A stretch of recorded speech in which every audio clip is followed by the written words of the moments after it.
एगो ही शिव गुरु महाराज के दरबार में जाके एगो गुरु भाई सबके उससे कहा तो भैया कि यार कैला करार तू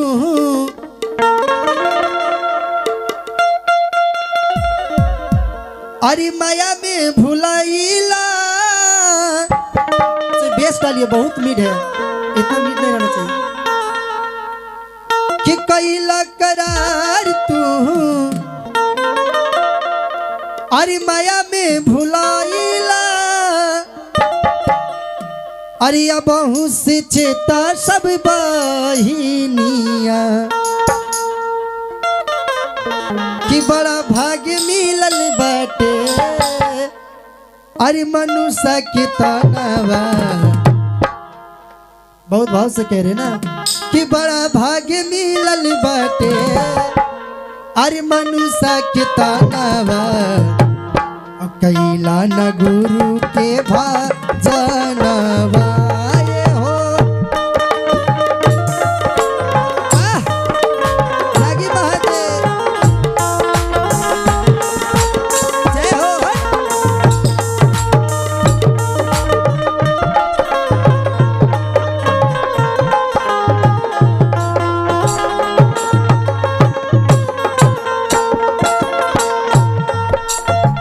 पहिला करार तू अरे माया में भुलाइला अब से चेता सब बहिनिया ए हो।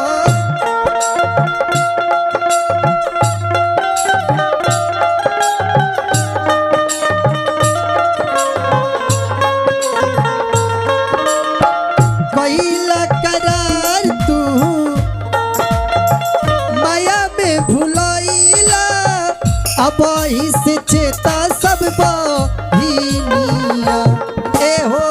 बड़ा भाग्य मिलल बाटे मनुष्य के तानवा के भजनवा।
दिल से धन्यवाद माननीय प्रमोद भैया जो हमारे नाल पर संगत करे, इतना सुंदर सा प्रस्तुति।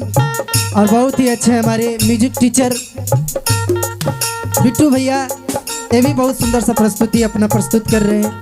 और बहुत ही सुंदर हमारे मित्र हमारे दोस्त संजय भैया जो बेंजू पर संगत कर रहे हैं, दिल से धन्यवाद।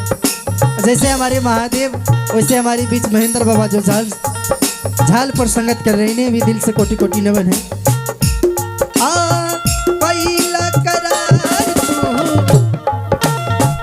सभी लोग मीठी मीठी तालियां बजाएंगे ना। पहिला करार तू माया में भुलाइला अब से चेता सब बहिनिया।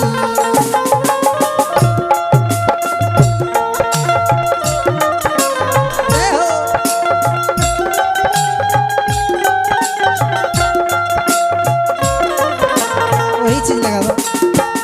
पहिला करार तू माया में भुलाइला अब से चेता सब बहिनिया ए हो। बड़ा भाग्य मिलल बाटे ये मिलल बाटे मनुष्य के ताना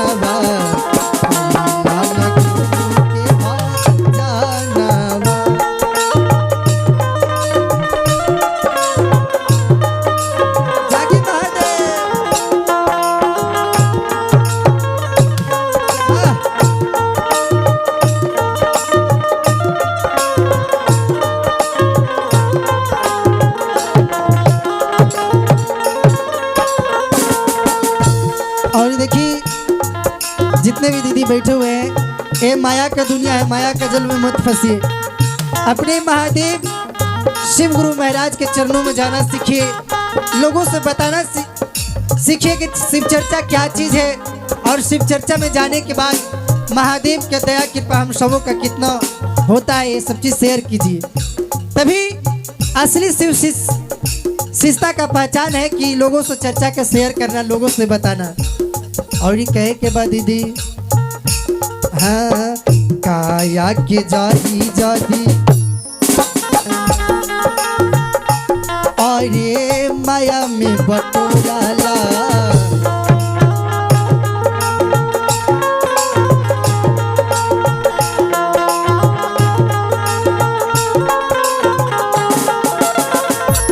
और ये काले छल के आगे नाता गुरु से न जोड़ाला।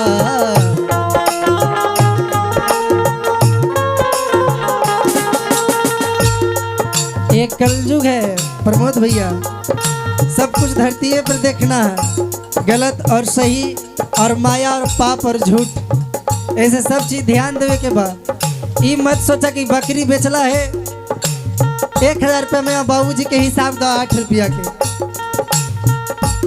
अरे माया की जाती जाती अरे काया में बटोराला,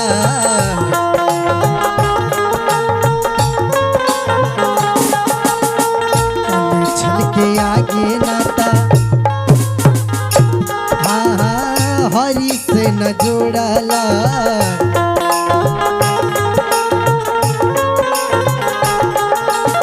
ऐसे कहे के बा ममता दीदी, अरे खाली हाथ आइला, खाली हाथ जइबा, जइबा नहीं भरल खजानावा। ए हो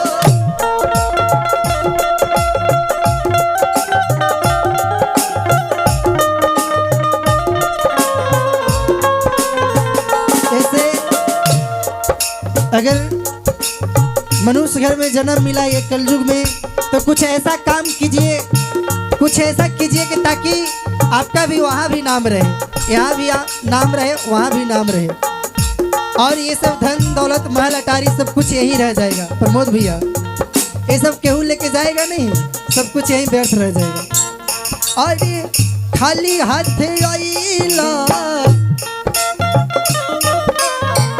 खाली हाथ जइबा, जइबा नहीं भरल खजानावा।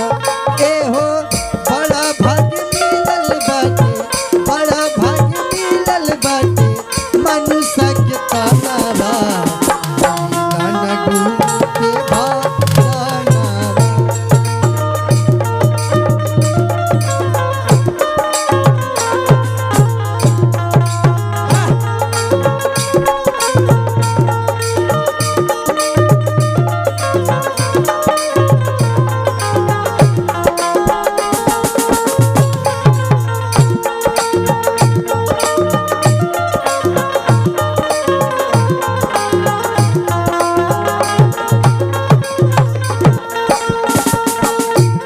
बहुत सुंदर। जय हो जागी महादेव।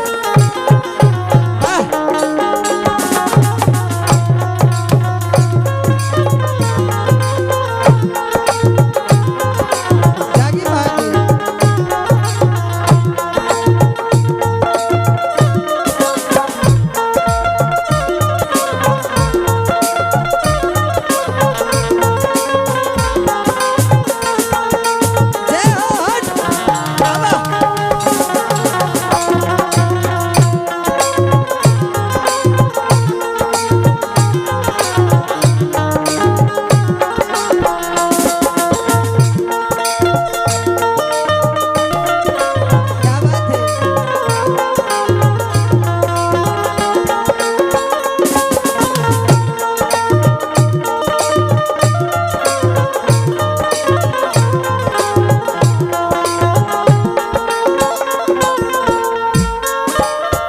और लास्ट में कहे के बा और ये पाप की कमाई जा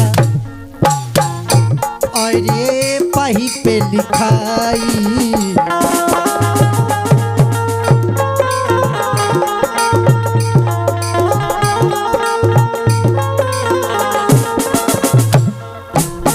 का झूठ बा प्रमोद भैया, का सही बा, ये महादेव के ऊपर बा सब कुछ।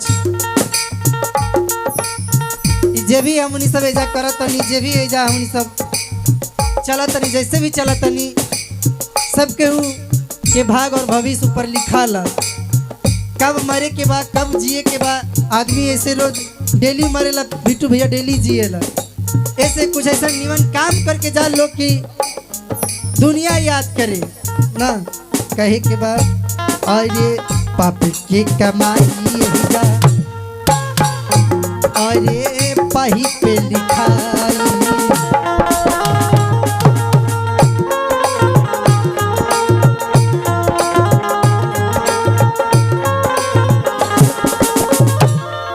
एजा जज, कोर्ट, थाना, पुलिस, गांव पड़ोस वाला सब केहू गवाही दे दी, लेकिन वैसा केहू ना गवाही दे। प्रमोद भैया देवे गवाही वही जा केहू नहीं जाई।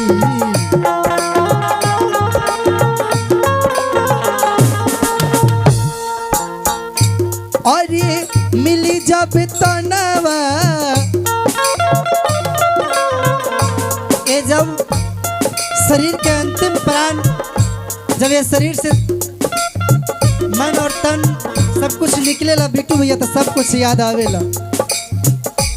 और ये मिली जब तनवा छाने छाने में परानवा, कानून लो की सावनवा। कहे के बाकी मिली जब तनवा छन छन में परनवा, कन्हू नहीं लोग की समनवा। इजे जितना भी एजा जमा करके रख ले बानी ना, गाड़ी घोड़ा मोटरसाइकिल आखिरी बकरी गाय बैल सब एजे रह जाई भैया। ऐसे कहे के बा कि मिली जब तनवा अरे छन छन में परनवा, अरे के न लो की समनवा। आहो अरे बड़ा भाग मिलल बाटे, अरे मनुष्य के ताना कैला न